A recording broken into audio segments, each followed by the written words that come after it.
this tutorial on how to use Illustrator to make a ribbon graphic poster. So this is an example of one that I've been building already, and I'm going to show you how to get it to about this stage.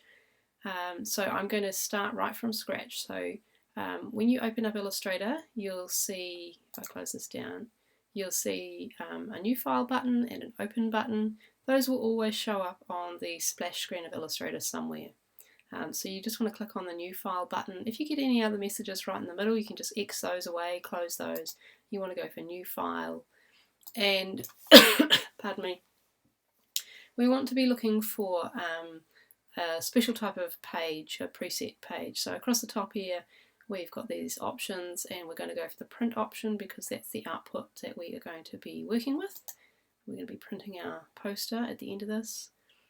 So click on print, and we want A3 size, so it's not showing up on here. So if we click on view all presets, we can see there's an A3 one there, so I'm going to choose that one.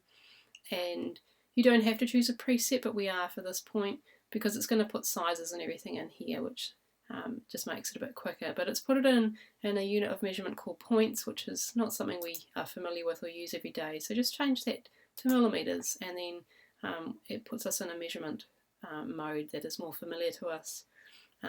If you can see the bleed, we don't need to add a bleed onto this. And down here, if you can see advanced options being open, when we chose the print output mode, it would have popped us into the CMYK color mode by default. Pardon me. You can change that to RGB color, and it will give you just a greater range of colors. Be aware that if you do that, when you print it, it may come out looking a little bit duller than what you see on screen. But the reason I put it into print is because it gives us the high raster effects here, so 300 ppi or pixels print. So that's like a high resolution to any raster effects. Once you've got those settings, click on Create, and you'll get yourself a new blank A3 page. First thing you want to do whenever you set your file up is save it. So I'm going to choose File, Save As. You'll notice that my screen might look a little bit different to yours, and that is because I'm working on a Mac and you might be working on a PC. So I am just going to give this a name, and I'm going to call it Ribbon Second because I've already made a couple of these. And save that. If it asks you about options, just accept the defaults. You don't need to change anything and click OK. Right, we've gone over in class how to physically make some paper ribbons and take photographs of them, scan them. So now we need to bring those files in. So choose File, Place, and navigate to your images. And click on Place, and then just do a single click to drop the file down on your page. And I'm just resizing mine. The way I'm doing that is with the black arrow tool. So you can grab any of these little anchor points around the corners. And if you just grab, in this case, a corner, you can really change the size of it and the shape. It gets all squished. I'm going to use Control or Command Z to undo that. If you hold down the Shift key on your keyboard and then drag, you can change the size of it without adjusting the proportions. So I'm going to hold Shift, and I let go of my mouse first, keep holding Shift, let go of my mouse first, and then I can use the black arrow tool still just to click and drag without Shift to position it on the page where I want it. Once I've got it sized and positioned on the page, I'm going to use my Layers panel, which is the one here that looks like a pair of flat rectangular pancakes. If you don't see it, any of the panels here on the side, you can go up to Window and you can turn them on here. You can see mine's got a tick because it's already open. And we can see in here that we have got layer 1, and there's a little eyeball, and next to it there's a gap. If I click on the gap, we get a padlock, and now, and no matter how much I click, I can't move this. So that's locked that layer. And the reason why we want to lock it is so that when we start using this as a template and tracing over it, we don't want to accidentally move this one underneath. So I'm going to click on the little plus down the bottom, Create New Layer, and you see it makes us a second layer, and this is where we're going to start drawing our artwork. These two little buttons here, click that and it will pop the layers panel away, or you can just click on the button here as well. Just a note, I am actually in a workspace up here. The closest one that you'll find out of the box will be called Essentials Classic. I've got one that's I've made and saved myself, but if you go into Essentials Classic you'll have something very similar. Because I've made some changes, we can see that we've got a dot up here and you'll have a dot next to your file name, so push Ctrl or Command S to save your file. Whenever you see this little asterisk next to the file name, and that means you have unsaved changes. Okay, let's start drawing over this. I'm going to start with this piece of paper here. We can see that it's just sort of got the one fold in it, and to draw over it I'm going to use the pen tool. I'm just going to be using single clicks with this, and I'm going to start with this piece here because we can see it goes over the top of this piece here, so I'm going to start on this downward piece. So position it, your cursor over the corner and just do a single click, and then go to the next corner, do a single click, and the next one, and the next one, just single clicks, and then finally go back to where you started and you should get that little circle or loop icon. So we've gone all the way around the outside and it has made what is called a closed path.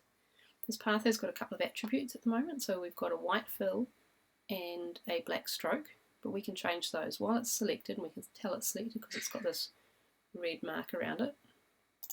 I can double click and I can change the colour. Go back to my black arrow tool and click off it and just zoom in a little bit. Oops, too far. Too far, she cried. And if we go in here we can see that we've got this black outline as well. I don't particularly want that, so I'm going to click on it with the black arrow tool, bring the stroke to the front by clicking on it, and push the none button. I see that just took away the stroke. I can bring the fill back to the front. If I don't like that pink, I can double click on pink, and maybe I can make it more orangey, corally. Yeah, so it's completely up to you. Once I'm happy with that, I'm going to make the other part over here. So once again, I'm going to use my pen tool, and I would suggest not starting over top of a piece that you've already made, but I'm going to start out here and away from the other piece of artwork. Just single click, click, and here, because I can have that sort of more horizontal piece going underneath that bottom piece, I'm going to make this a little bit wider. Instead of going here, I just went a little bit wider, and I'll show you how to fix that, make it look nice in a minute. Go to the corner and then back to where I started. Cool, back to the black arrow tool. This is the selection tool, and it's kind of like useful to go back to it each time after you've used any other tool, because you can move stuff with it but you can't really break things with it. I'll just hit save, Control or Command S. You can access save up here, and you can see keyboard shortcuts are also listed up here as well. So if I make this one here a slightly darker colour, make it a bit different, let's go and select it, double click to open the colour picker, make it a little bit of a darker colour, click on OK. We can see that it's definitely on top. So I'm going to click on this one down here. Whoopsie daisy, undo. Right click, arrange, bring to front. And when I do that, this one still goes underneath, but that sort of underlap that I made hides that join seamlessly instead of having to try and line it up perfectly. Okay, so now it's just a process of going through the other bits. I'm going to work on this one coming down here. So this has got 3 pieces. And you can zoom in and zoom out as necessary. If you need to pan around the page, you can hold the spacebar and it will give you this little hand like this while I'm holding space. When I let go of space, I'm back to my pen tool. Hold space, click and drag, and that way I can stay zoomed in. So I'm using one of the zoom out methods. One of the easiest ones is probably to hold Alt or Option and use your scroll wheel on your mouse to zoom in or out. I'm going to change this one to a blue, and the reason why I'm using a different colour is just to make it easier to tell which piece of paper I'm working on. So here we're going to work on this one.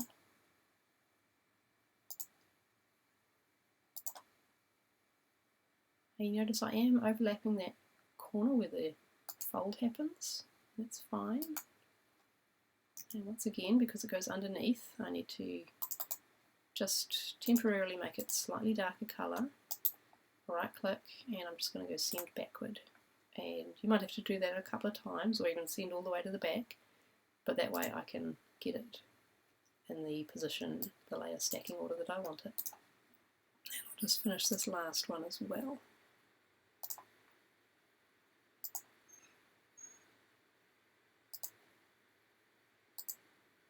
And once again, I'm just going to right click, arrange, send backward. Maybe again. There we go. Save the file. So these colours I'm putting in are just temporary. Don't worry if they look completely hideous at the moment.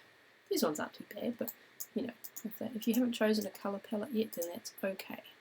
You can also change your colour before you start. So if I want like a deep green, I can grab that now before I begin drawing. Hold in space. Now I know this one's going to be underlapping, so I'm just going that little bit extra.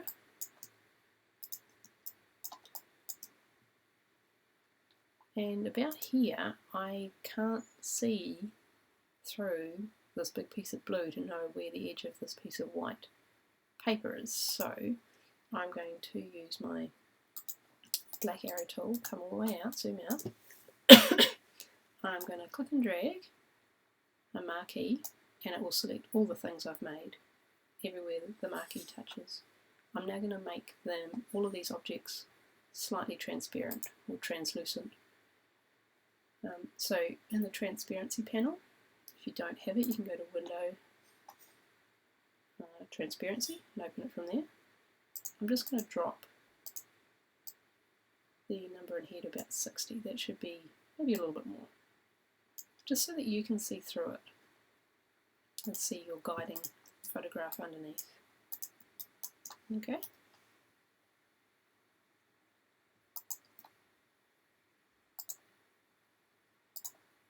So this one's quite a bendy line on the paper, so I'm just like, I will be straightening it out. I'm only working with straight lines for this project. Again, holding spacebar just to pan around. I'm going to make this one here a little bit of a different colour. And those new ones that I drew didn't come in at a reduced transparency, so I'll just add some in for them. Okay, save the file. It's usually about now that I'd like to go to my layers panel, and you can see we've got the two layers. Layer 2 is where I've been building my artwork, and layer 1 is the photograph, so I'm going to turn off the photograph and just have a look at it. With the transparency in here, we can't actually tell if we've got the overlapping right, so I'm going to select them, go back to my transparency panel and just push that up to 100%. And I'm particularly interested in this green one, and it looks like it's actually come out okay, so that's fine. I'm going to go back and turn on layer 1 with the photograph in it, and I'm actually going to unlock it, and I'm going to make a copy of it over here. You could move it if you wanted, so I'm going to make the copy by using the black arrow tool. I'm going to click and drag, and while it's dragging, don't let the mouse go yet, keep holding the mouse until I tell you. Hold Alt or Option and hold Shift. Alt gives you that little double arrow, and Shift keeps it flat or horizontal. When I let go of the mouse and then let go of the keyboard, we can see we've got a copy of the photograph. So I'm going to go back and lock that photographic layer, and now looking at the way that these pieces of paper or these objects I've drawn overlap each other, I can see that it's not correct. So I'm going to save my file, and then I've got two options to go forward here, depending upon how complex your artwork is. If it's not too complex, and this process seemed to work for what I'm doing here, you can use Illustrator's Intertwine feature. If you've got hundreds and hundreds of pieces of paper overlapping, you might want to do this manually and cut them. So I'm just going to show you the Intertwine feature for now. So looking at this, I need this more horizontal piece on top, and you can see that it's right at the bottom under here. But down here, I need this one underneath, and this one is underneath. But to get that one underneath, that one needs to be underneath this one.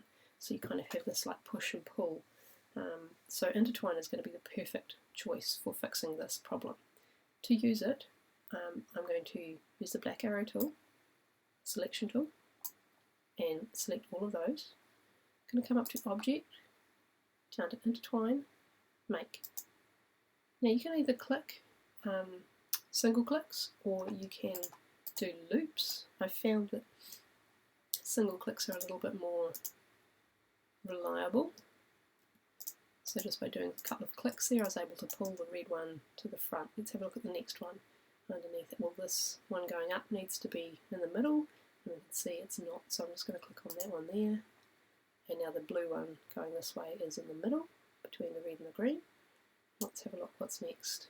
The blue one needs to be in front, and it is in front. So I think we've got that all fixed. The green one comes in front there, and it comes in front there. Yep, so that looks all okay.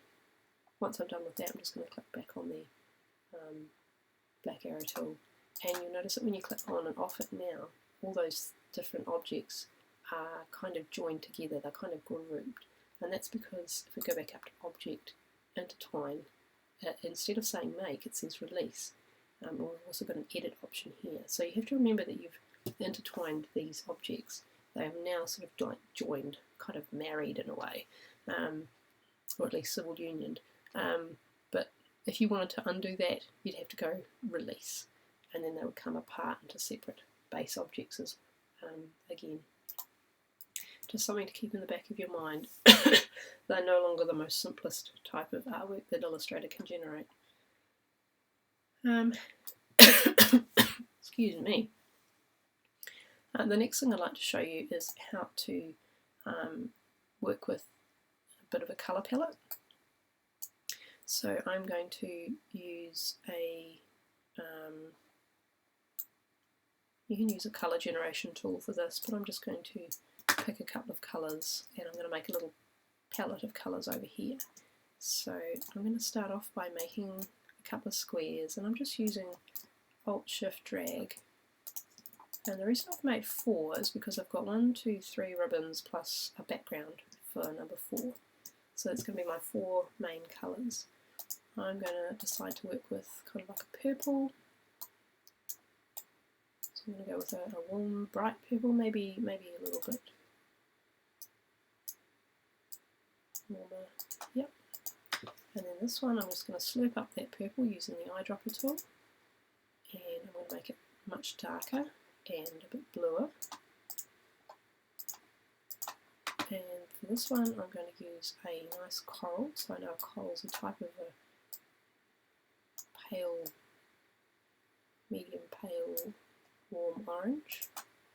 And then the last one I want to use is like a soft sort of greyed beige. So that's a bit lemony yellow. Let's go a bit warmer. Looking better. Somewhere around there. Okay, so that can be my 4 colours. Now this is just a suggestion for colouring. You don't have to use these colours. You don't even have to use 4 colours. You could make a composition entirely on a single colour. The next thing I want to do is make some tones, some options for mixing those colours, and what I like to do for this is I'm going to use again Alt-Shift or Option-Shift, and I'm going to duplicate one of these, and I'm just going to drag it longer. Now, let's say we want the colours between these two colours. A really quick way to do that is to use the gradient tool. So when you're in the gradient tool, just click on linear gradient, change the angle, and in this case I'm going to go to -90, and it puts, in this case it's defaulted to white at one end and black at the other, and we can use this gradient here to edit it. So I'm going to click on this one, you can see it's got a little extra border around it, and I'm going to go to the colour picker, slurp up the purple, click on the other one, use the colour picker to slurp up the other purple, and now we've got all these in-between shades that we can select from. Close that and get your black arrow tool, Alt or Option and Shift drag, and you make a copy, and this time I'm going to change this to blend between these two colours. And again, this is just a suggestion, so I've already got the blue in there, the darker purple blue, so this time I want to edit that colour and grab the coral in there. And now I'm just repeating that process again. Copying it across, going in here, we've got the coral, I'm going to get rid of the dark purple and put in the sort of the tan beige colour. And I can do it one more time actually. So, and there's other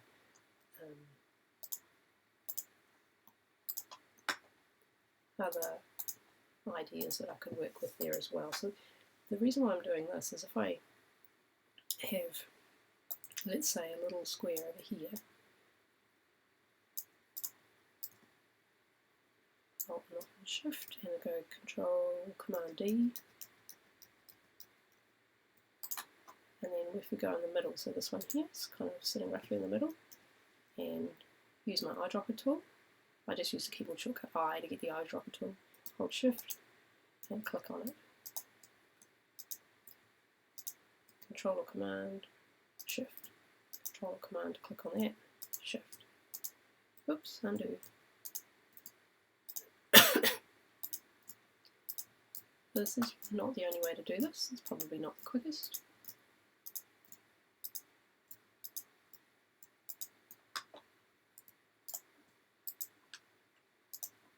And that gives me a lovely little set of colours that I can colour pick from.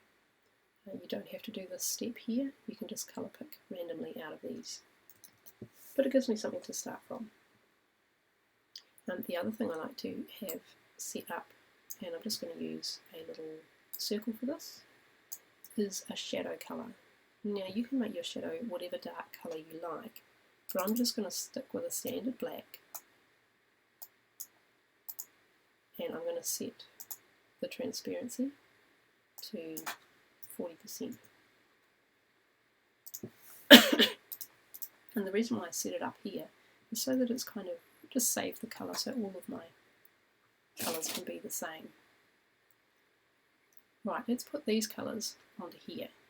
I'm not going to use any of the fancy colour recolouring tools. I find them a bit of overkill, a bit confusing. So we're going to use the white arrow tool now. This is called the direct selection tool, useful for grabbing small things. So these are all part of a type of group, remember? They're part of an Intertwine group. So this one here I'm going to make into these colours. So if I click on it, we can get just that piece. Grab my eyedropper tool, and I can get a medium dark version of that. Get the white arrow tool, click on this one, eyedropper tool, get the lighter colour. So now we've got that one popping in there. So this one here, you'll notice I didn't use shift click, and it actually pulled the entire gradient, so we've got those two colours coming in there, which is quite nice. If I use the black arrow tool, it will select everything, so I will just go back to using the white arrow tool. So this one, I'm going to make this pale colours, pale tones from in here.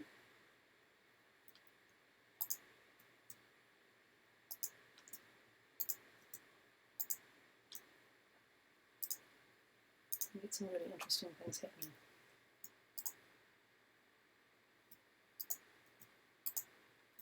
Maybe I'll move this one up here a bit.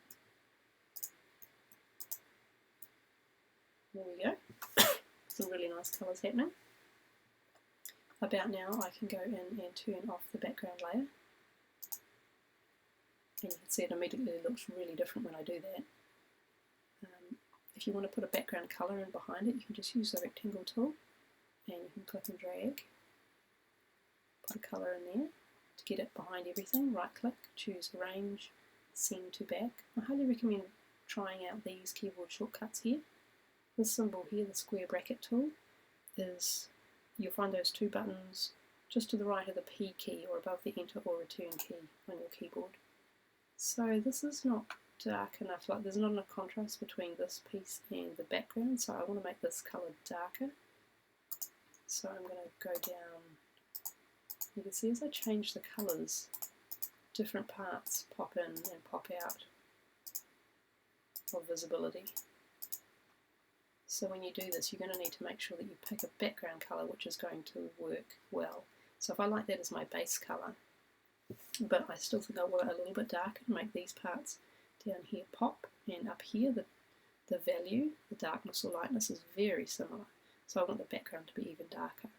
Double click, and in here, if you draw an imaginary line in your mind between the colour you've chosen and black on the colour side, not the black and white side, the colour side, you can go down in your shades. So sort of I head towards black, maybe about that much. So there's the colour I had and the colour I'm going to get, click OK, and suddenly everything pops and jumps to the surface. I can actually go a little bit further maybe. Save my file, and that's looking quite nice. Next thing I'm going to show you how to do is how to add some little shadows, and this just makes it pop forward. So you can spend ages twiddling with your colours, and that's fine. I've got some gradients, I've got some flat colours, completely up to you. Let's start down here with this yellow one. So we're going to add, excuse me, a vector shadow, sorry. And I'm just going to kind of draw a triangular shape in here. So it's going to be the shadow that is on this piece cast by that. So the light hitting this one, and it's been blocked, and we get a shadow behind it. It does help if you have a rough idea of where the light source will be. We're going to start off, because once again these are in this Intertwine group. Use your white arrow tool to select the piece that you want the shadow to fall on or be cast on, and we can see that that is selected. Then you want to use your pen tool again. I'm just going to change to a different colour for a moment. Oops, no I'm not. Sorry. What I want to do is use Draw Inside. And when I use Draw Inside, you'll see these little corners pop up over the piece that I had selected. Now I'm going to choose my other colour. So this is a temporary colour. And I'm going to click on the corner, come out a little bit, come in and join it up. And as you can see, by using this Draw Inside mode, this part here is not showing up, and neither is this part here, which is quite handy. Now the colour's not right, and you might want colourful shadows, but I just want grey. So I'm going to use my eyedropper tool and just click on the circle that I had before. Once I'm happy with that, go back to normal editing mode, and you'll be done. So let's try a few more of those.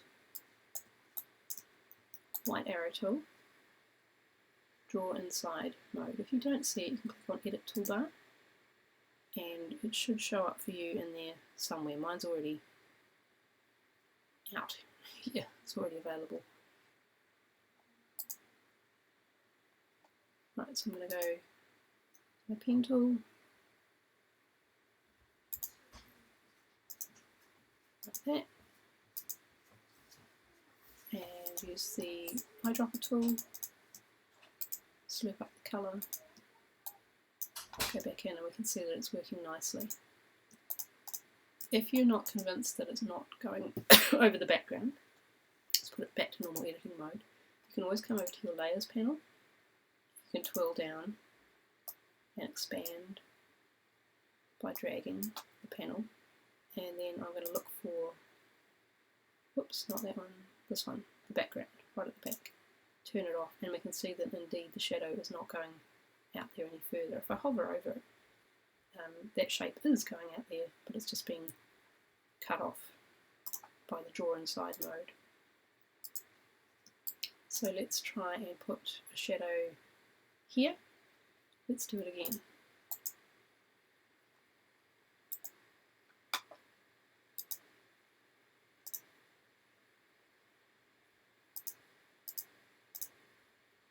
Make my shape. Eyedropper tool, I can just slurp it up off there. I can use my arrow tool to click on the points and move those, and just go back out. So we're going in and out of that draw inside mode. So I put the shadow a long way away, and it makes the red one look like it's quite far in front. Let's go forward and do some more of those. You don't have to keep them even either. Ah, that didn't work because I did not click on draw inside. Try again. Draw inside. And you notice I'm purposefully not keeping the angle the same either, just to make it a little bit more interesting.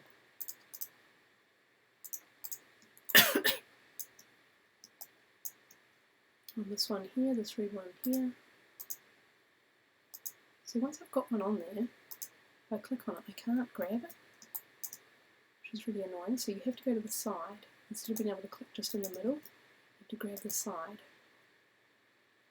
And then you can go back to draw inside. Strange little foible. Just come down like this. Eyedropper tool.